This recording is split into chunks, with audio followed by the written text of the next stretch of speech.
Hi, I'm Lindsay and I'm a really bad friend because I should have done this video months ago. How often do you have these dinners? These secret dinners. No one knows we're here. In fact, they think we're on vacation. Let's eat. Hey everyone, Lindsay here, and this is my review for The Dinner Party.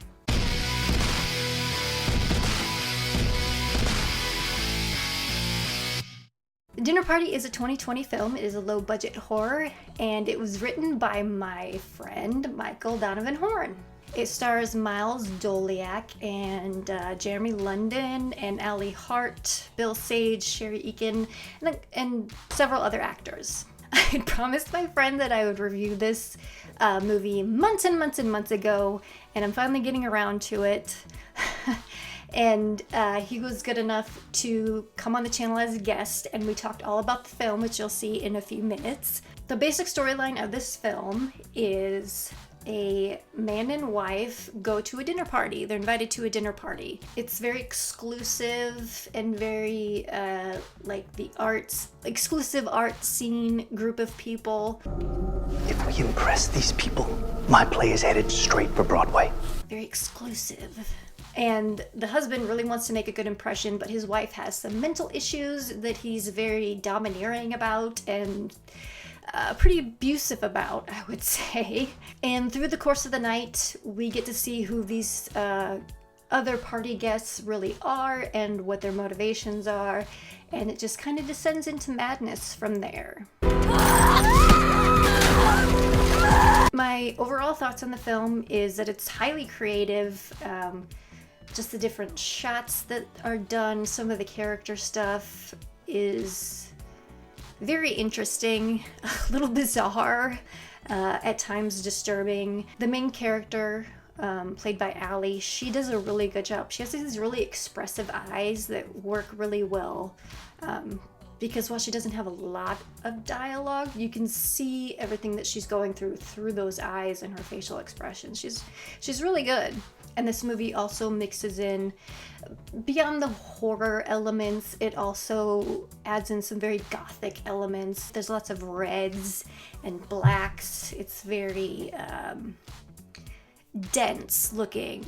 And there's also very grandiose dialogue. They talk about opera and food in very grand terms. And it's got kind of a fun twist ending to it as well. You'll feel better soon, darling.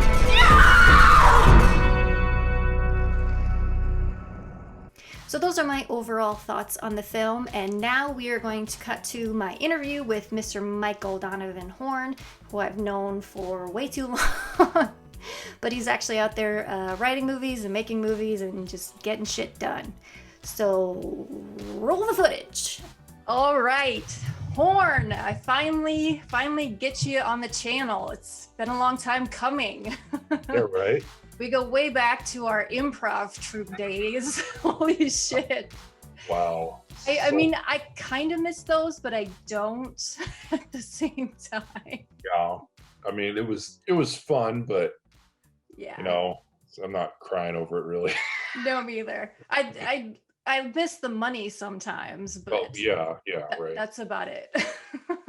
Yeah. But since we parted ways and you moved away, you have gone on this bold new venture as a writer and an author. Oh my God. It's crazy. It's been an insane ride. Like, and it's just such a long haul. My favorite, Dimitri Martin's one of my favorite comedians, and he has this bit where he does drawings on stage that he shows that he does, and he says, the path to success, and it says what people think it looks like, and it's just a line going like this, go straight up, and then he like turns and he says what it actually looks like, and the line goes like this. It's just like scribbled Just around. like, it's so true. It's not even funny. We're talking about The Dinner Party, and I know that you originally wrote this story quite a while ago. Oh, I wrote it like at the tail end of college. Yeah. Because, well, it was funny because it started out like I just had the idea in my head, and then I got like my friends Pat, Julie, like everybody together in a house one night. I'm just like, you guys want to just like grab the video camera and shoot something crazy? And they were like, yeah. I'm like, all right. So we did, and we made the dinner party, like, and it was just so old school, just like stop recording, record for the next scene, and and it, we shot till like 3 in the morning, and then of course they were all so jazzed afterwards. We like didn't even go to bed. We just like put it on and watched it, and of course it was terrible. It was it's like no script on the fly. Those are always fun. And it was just a lot of crazy fun. And then it was several years later, I found it like on VHS, and I'm like, oh my god, look at this thing. And then I was looking at it, and I'm like, this would actually be a really cool real flick. And so I like sat down with a mission to write it for real Mm-hmm. and to expand on it, because what we made was like half an hour, and so to turn into like a real flick. And I sat down and I wrote it, and it was okay. And I mean, I liked it okay, but I feel like it was like missing a lot, but I didn't Mm-hmm. know what it was. And a friend of mine, uh, Katie Linhart, is an opera singer now, and she's very successful. I mean, she's dealing with Broadway being closed and stuff like Yeah. that because of COVID. But she always wanted to do music, and I remember her back in high school. She had this thing where she would sing rock tunes in an opera voice, like Papa Roach and like all this stuff, and it was hilarious. And I saw her on Facebook one day, and I talked to her, and I was talking to her about how she used to do that, and then I was just like, opera, Mm. like it freaking hit me, and I'm like, that's amazing, because you got all the themes there are in opera. You got love, betrayal, murder, sacrifice, all those things, and I was just Mm-hmm. like, this is a really nasty slice of cinema. But I'm like, but it's not just like down and gritty. It's like so ornate with all of these really well-to-do people and everything, and I'm just like, holy fuck, it's an opera. Yeah. I didn't know it. And so then I sat down and I rewrote it from that standpoint, and oh my god, it just blew up, and I'm like, this is it. And I didn't really do anything with it because I was busy with other projects and whatnot. I just kind of had it. And then Jim Bullion, the producer I've been working with for years, I've been working with him for 12 years now, Wow. because he found me. He just found some of my stuff on the internet back in like 2005, and he liked it. And he called me. He's like, "Hey, this is good stuff." He's like, "Would you want to like turn some treatments into scripts for me?" And I was like, "Yeah." And this is back when he owned several restaurants. And this is back where he just opened his first restaurant. Oh, So he wow. was just wanting to get going with producing and making flicks and stuff like that. And so for years, he would send me a treatment, and then a few months I would send him back a full script, and then he would pay me for it. And we just kind of, our rapport kept getting better and better, and we built up, and he finally got everything organized for him to start his own production company and his own um, he owns his own vodka company, and he named his production company after his After the vodka, vodka. Artist Vodka, so Artist Vodka Films. And Yes. and then he started meeting all these people, and he's all of a sudden he's hanging out with Morgan Freeman and talking talking like to like all these people, making all these connections, and Clint Eastwood, and all Wow. this kind of stuff. And then he started making all these connections and everything, and then he hooked up with Miles Doliak, Yeah. who's Yeah. Who's very, very talented and has oh quite the history in horror and everything. well, yeah, he's been acting and everything for years, and Mm-hmm. just the past like 10 years or so, he started wanting to make his own films and branch out and stuff like that. And he and Jim hooked up, and they started conversations and stuff. And then Jim called me out of the blue, and he's like, "Hey, you have any like funky little horror movies that we could like produce for like less than $500,000?" And I was like, I don't know, let me take a look. And I was like sorting through my stuff, and I was like, oh hey, here's the dinner party. And so I sent it to him, and it was hilarious because it was literally a span of 3 days. And then he called me. He's like, "All right, so hey, we're gonna do the dinner party." And I was like, "But What? what? What do you mean do the dinner party?" Like he's like, "We're gonna make it, man." I'm like, you're gonna like film the thing?" He's like, "Yeah, I got everything set up. I'm talking to Miles. We're starting to raise the money and stuff." He's like, "This is great. You should make it for you know real moderate price. It's got some great parts in it, and it's all because it all takes place in a house. It's one location, Yeah. Mhm. so it'd be really cheap to make and stuff." And I was like, "Okay." And then stuff just exploded. Like I started doing rewrites, and I was Mhm. talking to Miles on the phone and everything, and then they setting up because they filmed it. Miles is from Mississippi, and filmmaking in Mississippi is a big deal because you automatically get a tax credit Nice. towards your budget from the state. Mhm. So the state automatically gave us like I think it was like 40 grand. Wow. Yeah, and then that just got things rolling and everything, Mhm. it was, I mean, it was just a great experience. I bet. I remember you posting some pictures, and I'm like, "Holy crap!" Oh yeah, it was unbelievable. Were you involved in any other parts of the film besides just the screenwriting? I mean, did you see casting stuff, or because I know No, you were on set a little bit I for wa quite a bit of it, but well, they're in Mississippi and I'm in Peoria, Illinois. yeah. So no, I didn't really wasn't involved in really anything else other than rewriting because Hmm. Miles loved the script, but he wanted to add a role for his wife, Lindsay Williams, who's an actress and she's very talented. And I said, sure, and because the character they wanted to come up with, Sadie, was Hmm. really interesting. And I'm like, oh, I like this character. I would love to write this, and put it in. And so I would do a rewrite, and then Miles would make some adjustments, and I would do Hmm. another rewrite and everything until we're satisfied with what the script was. And then, yeah, and since I'm in Peoria, Illinois, I wasn't really, involved in anything else. It was so far away.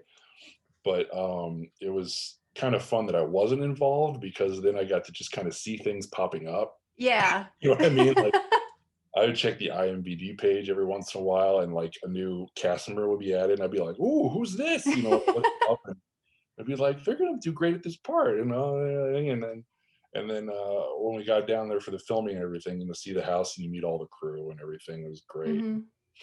And um, I got to see. I remember because Lindsay, in addition to acting, she also did the costumes, Hmm. like all the costuming, which is cool because I when you write it, you have images in your head of what you want Yes. people to look like, what they're going to be wearing, Hmm. what their attitudes are going to be, and it's so interesting and a little frightening, at the same time that someone else is taking what you wrote, your vision, and they're interpreting it visually in their own kind of certain way. Yeah. Because that's what Miles is a director. He's a writer too, but as the Hmm. directors are interpretive artists, not Yes. really creative. They take what you created and they interpret it on the screen in the way they think Hmm. be the most interesting and most nurturing to the story. And I remember Kelly was with me. She went down with me, and she was pregnant at the time. She did a lot of laying around, and she just got to lay around and watch stuff happen, which she loved. And, I remember vividly Sawandi, who played Sebastian. I remember him coming down the stairs because they stayed in the house while Oh, filming because why not? There's beds because might as well use it.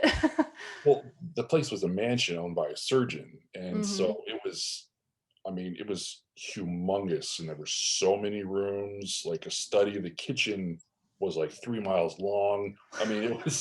It was insane, and so they had all this space, so they used it. Hmm. We're standing in the hall, just kind of waiting for them to get some shots set up. And Swanee comes down in his Sebastian outfit. He's wearing this unbelievably like Technicolor coat, like smoking jacket and stuff. And I was just like, whoa, stuff. But then I was like, that's it. Like that totally makes sense. That's his character. He's loud and frivolous, and I'm like, that's great. And I just kind of kept seeing that, here and there. And so it was it was just a lot of fun to kind of not be involved in that stuff, because then you get to kind of see it kind of pop up, So and you just get be to like, have these surprises along the yeah, way. yeah, it was really kind of fun to see that. How long after production did you get to see the final thing in its entirety? When it came out, When it came out? yeah, I knew when, after filming and everything, because filming was 3 weeks and I was only there for a week, because all we could really do with Kelly being pregnant and everything. So I didn't even really get to see all of it being filmed. And most of the actual dinner party scene I didn't get to see. So I was kind of like, because that's what I really wanted to see. But I got to see a lot of interesting things. And then of course they released the trailer, and I was like, oh yay, trailer.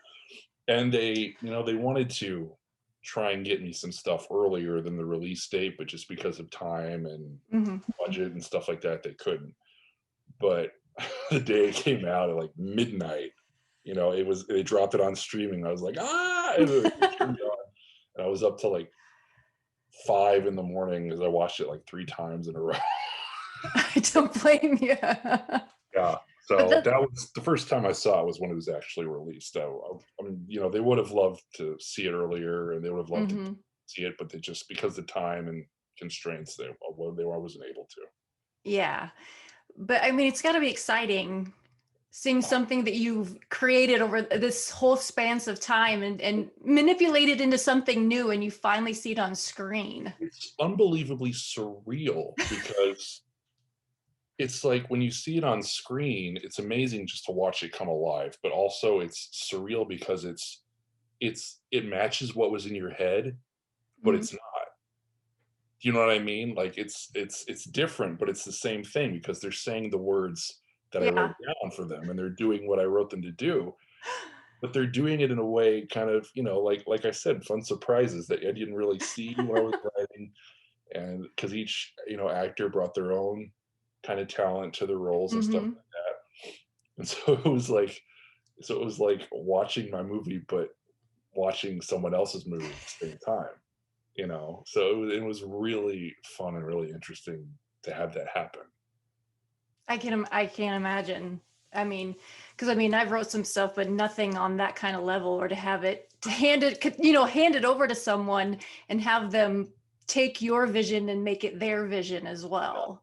Yeah. So because they would, like Allie, who played the lead, she did a fantastic job. She would say the lines in like, a completely different way that I pictured when I wrote it, and it would just be like, oh, that's great. I didn't even think about that, It's the way she played the various aspects of her role were just really pleasantly surprising. So her performance was really good. I very much enjoyed her.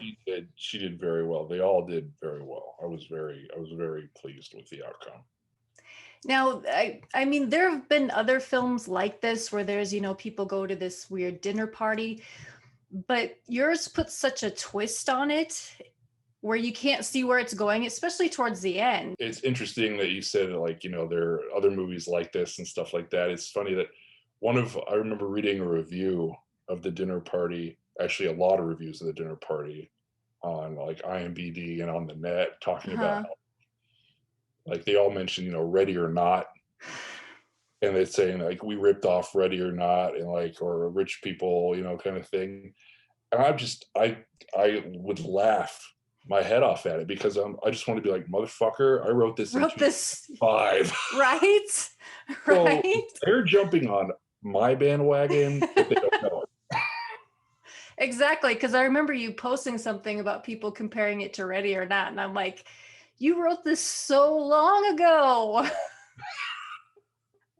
It was like, and somebody else talked about The Hunt, which is about like elites hunting people and stuff like that. I'm like, yeah, that's cool kind of thing. But I was just like, yeah, I wrote this when a lot of you weren't really alive.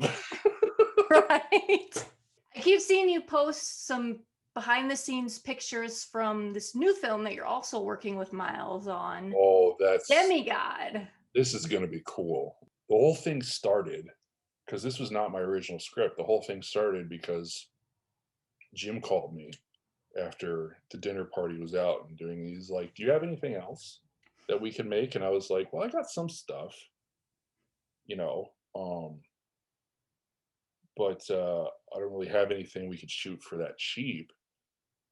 And then he was like, well, you know, I'm with Miles here in Mississippi and we're taking a look. And he's like, have you ever like written anything that takes place like in the woods?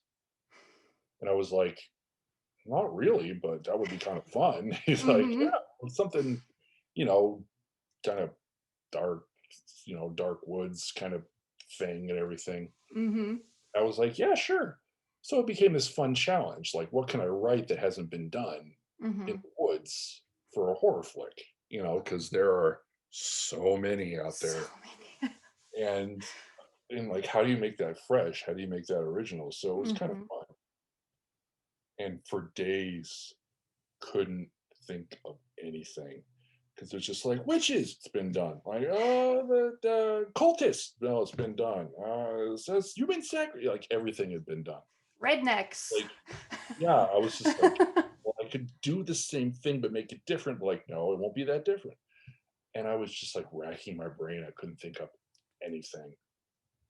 And one night, Kelly and I were sitting out on the couch, and I was like, and I was just like, oh, and she could tell, you know, and she's like, are you all right? And like, I just can't do this. Like, I can't think of something for this that hasn't been done already. And she's like, Mm-hmm. well, what has been done? And I'm like, well, went through the whole list. Yeah. And she's like, okay, well, like, and she's like, well, does it have to be in the US? And I was like, well, I guess not. I mean, we're talking about a forest. There are forests everywhere. Mm-hmm. She's like, well, have you thought about setting it in a different country? I'm like, well, that would be kind of nifty. And she gets out her phone. She's like, well, let's take a look at some crazy stuff, you know, or blah, blah, blah. And she's like, oh, the witch kid. I'm like, no. She's like, oh, cult. I'm like, no, not cultist. And then she was like, what about the Great Hunter? And I was like, that's it. Just her saying those words. Because when you hear it as a writer, you know that's it. It's that. Mm-hmm. I was like, tell me about that. And she did. And she talked about how it's German folklore that on the winter solstice every year, the great hunter shows up in the Black Forest and leads a hunt. Huh. I was like, that's unbelievably interesting. And then I was like, well, what if he hunts people? And someone fetches these people for him, like a ritual sacrifice every year. Because the legend goes that he's born like as a child, like the night before, the 21st of December, the winter solstice, and then he grows into a man and then he leads this like day and night long Oh, hunt. wow. Yeah, and then at the end of the hunt, he feasts for the whole year on what he's gathered, and then he dies and then is reborn again. And I was like, that's freaking awesome. That is. That would be dark and I'm like, and that way I could still do like witches who like worship this guy and like go snag people for him that he like hunts down in the forest. And like this, he's been hunting for like eons, so he's like a fucking uber killer. Right. That's a great idea. And then I sat down and I wrote it, and it was a lot of fun to write too. And then I sent it to Jim, and Jim was like, and I was like, Jim, what'd you think? And he's like, well, here's what I gotta tell you. I'm like, oh, well, here we go. He goes, I read The Dinner Party, and it was a good film, a lot of stuff before I made it and everything, but I gotta be honest with you, it didn't scare me. I'm like, well, that's fine, it's kidding. And he's like, yeah, and a lot of this other horror movies coming out, it's like there's cool, it's cool effects and character-wise and stories are cool, but they don't scare me. I was like, okay, so what are you trying to say? He goes, I read Demigod. It chilled me to the fucking bone, man. Wow. And I was like, really? He's like, yeah. He's like, we're making this thing. okay. Well, just the pictures that you shared on social media look creepy as fuck. Yeah, they put a lot of really cool because Lindsay is in it. She plays the lead witch, and they did she did costumes for it again, and her costumes and were really really cool looking. And we have a new director of photography this time around. His name's Nathan Tape, and he's been shooting stuff forever. And Mhm. before shooting started, he found a whole series of like wide angle lenses Oh, that nice. he like scooped up for a really good price. He brought them with him, and we shot the whole thing with those lenses. And so the way the forest looks through the lens is like astounding. And I mean, the man is like so good at what he does. Like every shot, I'm just like, dude. He's like, I know, right? It was a really fun experience too because we were making it during COVID. Yeah. And so we had really strict guidelines from SAG that we had to obey. We had to get our temperature taken every morning. We had to Mhm. we all wore masks 24/7 around each other. Yeah. Yeah. And so obviously in post-production, when will it be coming out? They're aiming for early fall. Okay. They want to they talked of course about like, putting it out on Halloween and stuff like that. Good Which time. which would be fun. But they want to get it out a little sooner than that just to get more More buzz going. yeah, to get the streaming rolling a little earlier and stuff like that. Mm-hmm. They did send me like a sizzle reel they put together like to show to different investors to get for more future projects, and it looks pretty badass. So yeah, so once again, like I would want to see it, but I'm betting I probably won't be able to until it actually comes out. But yeah, and for shooting, I was there. This time, I wanted to be there all I could because Kelly and I have Colin now, who's one. Mm-hmm. I didn't want to leave her alone for a whole month, So I went for the first week. I drove down myself, and then I drove back here for a week to help give her a break and take care of Colin, and stuff like Mm-hmm. that. And then I went back for the last week. So there was some stuff I missed, but I got to see a lot more this time. I got to Mm-hmm. see, I got to meet Rachel Nichols and hang out with her, and I got to hang out and see Jeremy London work again, because he was in our cast again, and all these great people working together, and we this time around we got to do a lot more. We got to see a lot more stunt work Nice. and stuff. Like, yeah, I mean, it looks amazing, and we got to set people on fire and all kinds of That's stuff. always fun. Yeah. So, I mean, is this going to be like a partnership moving forward, like you and Miles and that production company? Miles is a great director, and we love working with him. But Jim and I have both agreed we want to branch out Mm-hmm. and bring more directors into the fray, so we have a lot Yeah. of people, and make more contacts and build stuff up, stuff like that. Because Jim and I have a number of scripts we've been working on for years, which are turning out really well, but they're going to take like 20 million to produce Yeah. because you got all the explosions and gunfights and all the fun stuff like that. Especially now that Hollywood is basically kind of stalled. Yeah. COVID. It's really fortunate that for me as a writer to find the independent niche that I'm in right now, because you're putting stuff out on streaming, Mm-hmm. have stuff in theaters, and people can rent stuff and enjoy stuff in their own home, and we can shoot stuff safely with COVID going on, and we can bring in and make really good films for a really decent budget. Nice. So it's really good to be here at this point. Yeah, I mean, now's the time to really hit the ground running because like you said, Hollywood's a little crippled right now. I mean, they are shooting some stuff, but they're under very, very strict guidelines, and they have these enormous crews and enormous casts. And Yeah, I don't know how they're doing it. I don't know either. It's crazy that they're able to get anything done. But speaking of that, what are your thoughts about like the streaming versus going to the theater thing, where like all this stuff is coming out on HBO Max this year instead of going into theaters or going into the streaming and theaters at the same time. It's Was I mean, it's great and it's terrible because, Yeah, like, you love going to the theater as an event, you get right? your friends together, your family, you go buy your popcorn, you get your candy, you go to sit down, it's a huge screen, the surround sound, it's just an experience, and it really sucks that we can't experience Mhm. that right now, and that kind of community is taking just a huge hit is really sad. Mhm. And so that's the downside of it is, this kind of thing, but it's also really great because you can you don't really have to go anywhere because, well, if the weather's bad, Mhm.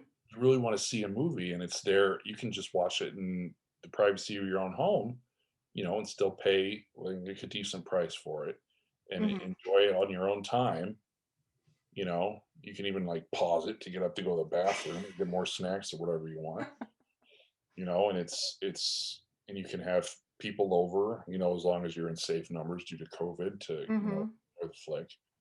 So it's kind of like a double-edged kind of kind of a thing because on one hand, you can't go to a theater and enjoy it like you did in the old days, like, like you're supposed to. Mhm.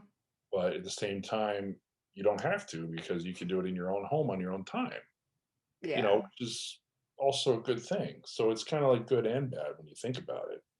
I mean, Yeah. me personally, I love watching stuff here, but I mean, going to the movies is just so much fun.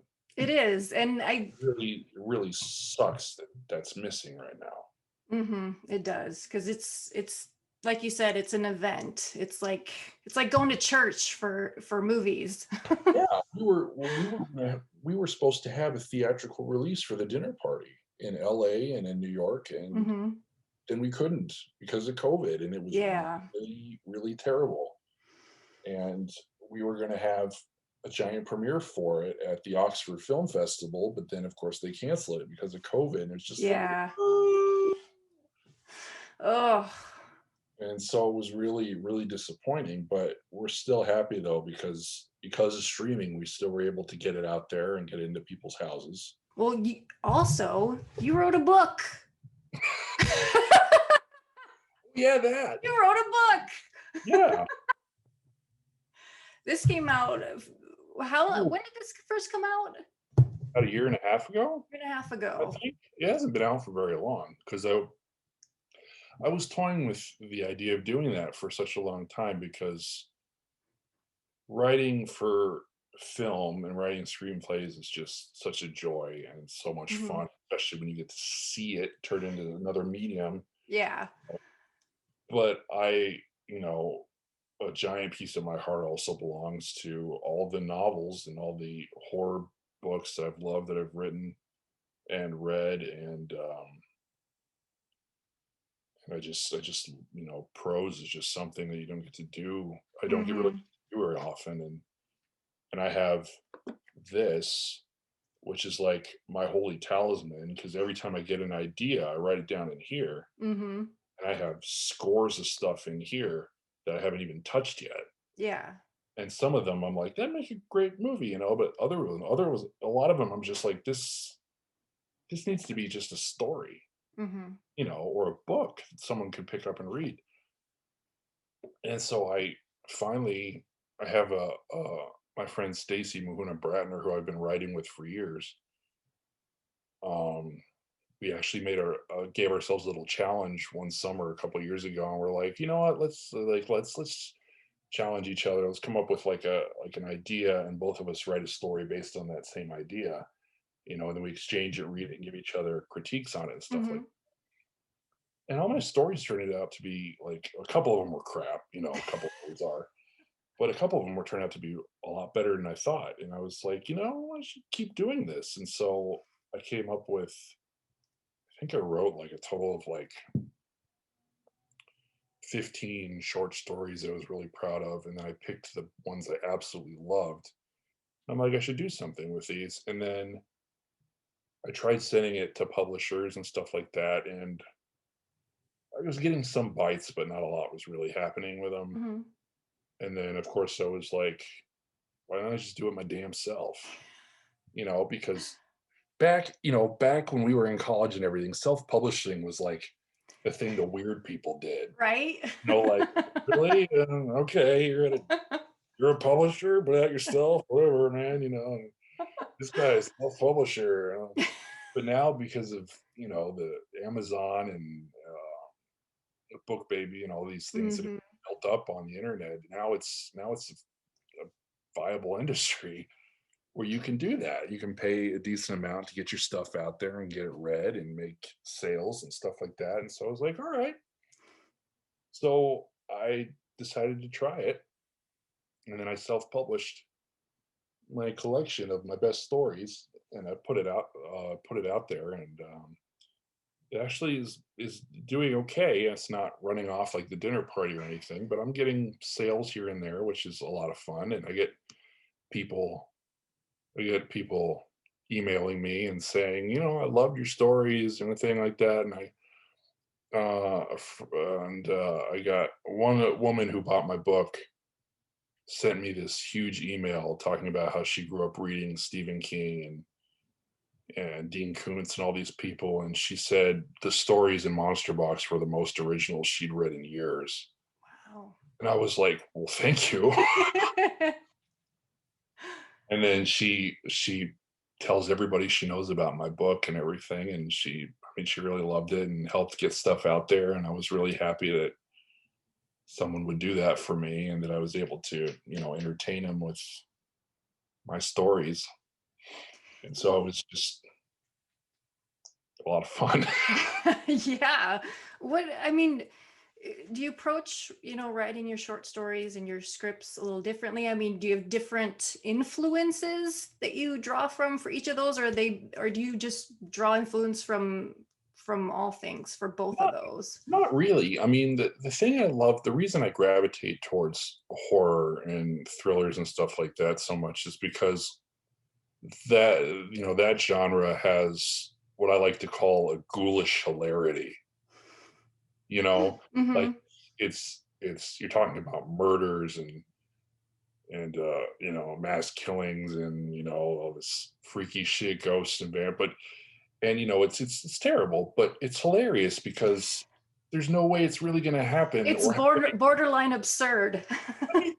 I mean, you got Friday the 13th, you got Jason in a hockey mask running around with a machete butchering campers. Like, that's hysterical. Right? It's you got blood and guts, it's ghoulish, but at the same time, it's hilarious. Like, how can that not be? And that's what I love about it, is because Mhm. it's those two opposites really play on each other to the point where it's just almost unignorable to my brain. you know? And so no, there's no real difference, I think, between my screenwriting and my stories or anything like that, Mhm. because everything I write has this kind of like a grand guignol feel to it. Mhm. It's just this really operatic, like the dinner party, like a really kind of operatic horror, which in real life it's hysterical. Like, no, but on the page or on the screen, it scares the shit out of you in the best way. Right? And that's just what you want when you want to go see a horror flick. You will go in there, you sit down, and you're scared shitless, and you're like, ah, and then when you leave the theater, you go, wait a minute, come on, really? That's silly. Yeah, and you're like, "Yeah, but that was great, So yeah, no, because my biggest influence of all time is Clive Barker. Nice. He's my god. Hmm. Because I've read Stephen King, I've read Dean Koontz, I've read everybody else, but just the way Barker writes and the tales he concocts are just the first time I finally got around, years ago to reading his books of blood, Hmm. and I was floored beyond belief by every single story. I was just like, it was that great writer's curse where you're like, this is amazing, I love this. In the back of your head, you're going, why didn't you think of this? You know, and he's basically kind of like a kindred spirit to me, and he doesn't know it because the way he writes is so horrifically poetic. Yeah, there's something magical about it, Yeah, almost mystical. he he mixes he mixes very alluring erotic things with very off-putting violent Mm-hmm. and visceral things, and that's really really impresses me that someone can do that, and that's kind of what I have unofficially aimed for. Mm-hmm. You know, I'm not trying to be Clive Barker, but that kind of school of horror is Yeah. my favorite. That's what I really like. Hellraiser is one of my favorite movies of all times. The Hellbound Heart, I read that. I read that over and over and over again because it was the most imaginative thing I'd ever read at that point. Mm-hmm. You know, because when you think about it, Hellraiser isn't just a horror movie, it's No. a gothic love story, it's a haunted house movie, it's a coming of age story, it's a serial killer story. Like, it's everything wrapped into one. You're just like, and when you watch it and you read the book, you're like, how did you do that? Right? Like, how did you do that? No, there's so many layers to it. It's Yeah. insane. And I'm just like, I'm just constantly in awe of the man. And like one of my missions now is to hunt down like the first editions of a lot of his books. And I have, you know, Books of Blood, of course, and I have the first edition of like the Damnation game. Mm-hmm. And trying to find the rest of them because I mean I think the only thing I haven't read is Sacrament. And it's just because I'm having trouble finding it. But everything else he's written has blown me away, and that's the school of horror. Like, I have big respect for Stephen King and his body of work, and Dean Koontz and Mark James, like all the old school people, and Lovecraft. I've read them all, but Clive Barker is like my man. You know, that's the guy I admire the most. Do you have any projects that you're working on right now? Oh yeah. Once again, like one of my favorite phrases in life is Jim called me. Because every time he does, cool stuff seems to happen. Mm-hmm. He called me the other day and he was like, so I was talking with a couple guys from this other company. They're up and coming and they're new and they're putting stuff together. And they want to make a comedy for pretty cheap. He's like, so what do you got? You know, and I was like, well, I don't know. I'm like, Let me look. You've been making me write horror for years. I don't have comedy. What are you talking about? And he was like, well, you do have Bad Day in Miami. I was like, yeah, I do. Bad Day in Miami was one of the first screenplays I ever wrote back when I was like 15. But of course I've rewritten it over and over since then. So it's a lot better than it was when I was 15. But it's you know, it's funny, and I mean, I wrote it at the high point of you know, Tarantino's heyday, Pulp Fiction, Yeah. Jackie Brown, like and all the other people that came along to imitate him with like crazy hilarious crime stuff. Mm-hmm. So I basically wrote my own. And I was like, okay. And so I sent it to them and they flipped over it, and now they're going to make it. And they are, as of right now, putting out feelers to raise funds for it because they were like over the moon about it. And that was a big shock to me because I was like, oh, it's like a crime thing, blah, blah, blah. They're like, no, because this is kind of what the industry needs right now, because now it's all, when you think about the movie industry now, it's mostly biopics or historical, you know, fiction kind of a deal, or it's these, you know, the cute little genre pieces like you know, the dinner party and stuff that's kind of floating around. Like, they don't, it's been a long time since we've had a lot of good like stream of like, you know, nice kind of action comedy type things. I was like, okay, sure. And so they love it and they're putting it into production. And I think they're going to. They said they want to. They're aiming for. Well, actually, for the fall, they're aiming for to get stuff rolling out on like come this fall. Hmm. And so that's something that's going to be fun to look forward to too. Obviously, people can find the dinner party on Amazon. It's streaming. If you have Amazon, you can watch it for free. Yeah, it's free on Amazon. It's on iTunes as well. It's on Vudu. It's on. I keep wanting to say it's on Hulu, but it's not on Hulu. It's on Fandango now. Mm. I believe those are the main areas you can find it. Yeah. Cool. And then they can find your book on Amazon. Amazon, barnesnoble.com. Book Baby, which is the company I published it, has their own store. You can get it there. And yeah, and if you do buy it, read it, give me a review on Amazon, let people know what you think. And I'll put those links in the comment section below where people can find it and stuff. Thank you very much. No problem. But it was great reconnecting. I mean, we talk over Facebook and stuff sometimes, but that's really been it after all of these years. I know, right? We should like keep doing this. No, yes, no, I would love to have you on like as a guest, and we'll like pick a movie to talk about, like one that you haven't written. Yeah. Yeah, I would love that because I try to write the best time of day for me to write is in the afternoon, because in the morning I'm too tired, and at night all I want to do is go to bed again. Yeah. Especially because I'm a stay-at-home dad now. Because Kelly teaches Spanish at high school level, and so with COVID, there's no such thing as childcare anymore. No. So I quit my school job, and now I'm a stay-at-home dad. And he takes his nap in the afternoons, so that's when I can write in the afternoons. And then at night, when he's asleep and the day's winding down, I just find something new and watch it. Right. The other day, I just watched Gretel and Hansel. I haven't watched it yet. It's in my watch list. I was very, very surprisingly impressed.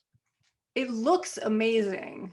Oh my gosh, like the production design and the music and everything is just mind-blowing. Like it's fantastic to look at. And you got Sophia Lillis playing Gretel, and she does a great job.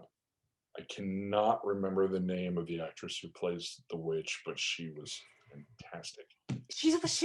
And she was in a couple other things recently too, but I can't remember what it was.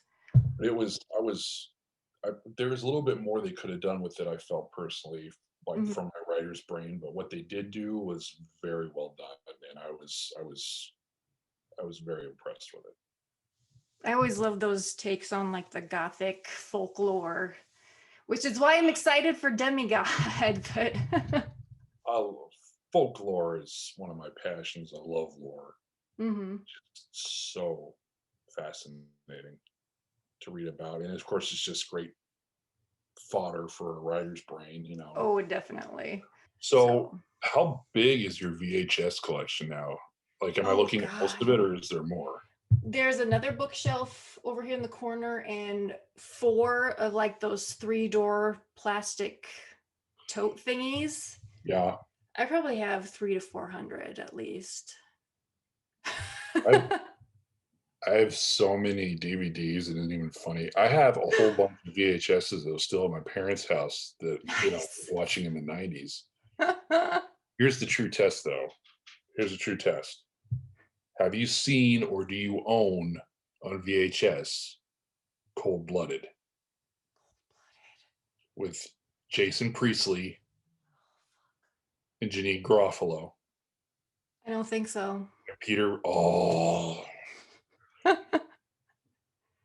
so good. I'm like, why isn't it on DVD? Why doesn't it have a DVD release? There's so many. There's a lot of what I have you can't get on DVD, or some of it's streaming now, but you can't get physical media of it outside of VHS. I had no idea Jason Priestley could act like that. No, it is the most hilarious deadpan black comedy you have ever seen. He plays Cosmo, who's like a numbers runner for the mob, and then out of the blue, they promote him to hitman. Oh, And of Jesus. course, he's like, "No, I don't want to do this. I want to like stay where I am." Hmm. But they kind of force him to do it, and then Peter Riegert, who's like a veteran hitman, takes him under his wing and teaches him how to do it. And then it turns out that Cosmo turns out he's like a prodigy, and it's He's like a hysterical. savant.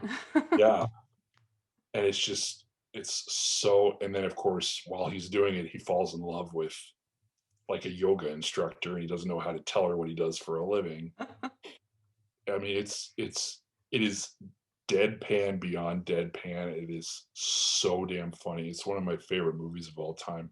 I have it on VHS, but of course I don't have a VHS player anymore. But no, they're never going to put it on DVD, and it sucks because it's so good and nobody knows about it. It's No, like one of those like lost amazing flicks that nobody's ever seen. there's lots of lost films and a lot of VHS. People just throw them away or they just get ruined. And there's a lot of Goodwills out now that won't even take VHS I anymore, know. which sucks. There are a couple stores here we have that still have them, but a bunch of them are starting to phase them out. Yeah, But I mean, yeah, you can find a lot on like trading groups on Facebook and eBay, but finding shit out in the wild is getting harder and harder to do. I was just saying it was great to get to talk to you again. I mean, like I said, I definitely need to get you as a guest on the channel, just talking about. We'll talk about Cold Blooded. oh, you got to track it down if you can.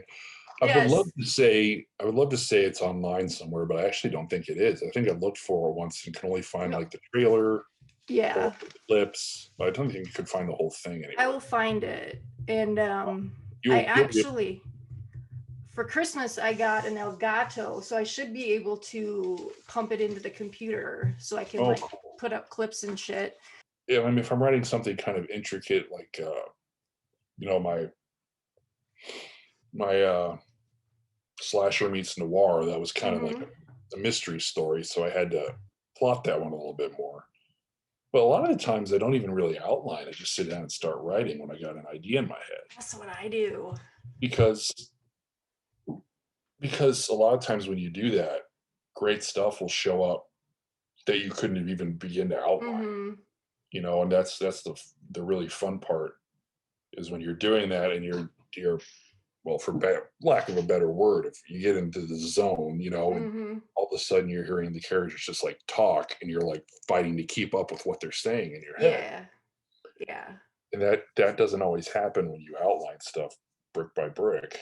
Yeah, because I mean, I've done that before where I'm like, oh, I can picture this scene, this part in my head. So I have to build upon that or whatever but when you try to force it to make it fit, you drive yourself crazy trying to make it happen. Sometimes what you got to do is just write a horrible scene to get it on paper. Yeah. You can move on to the next one and finish it out, and then you can go back and fix it later. Yeah. Sometimes, and it sucks, but sometimes it's just what you got to do. Right. Just get it on the page. Yeah. Yeah. Well, because I haven't had a lot of time to watch good movies lately, like stuff I actually want to watch. I've been watching a lot of shit on purpose because that's the thing is bad movies, so bad they're good, which I enjoy a lot. I mean, they can be very entertaining and you can learn a lot about what not to do by watching bad movies. Good movies are the great movies. Yes. The bad movies are the new good movies. Right?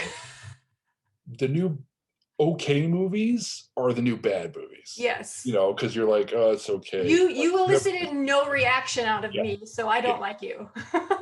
If it's terrible, you love it because you're like, this is so terrible. It's awesome.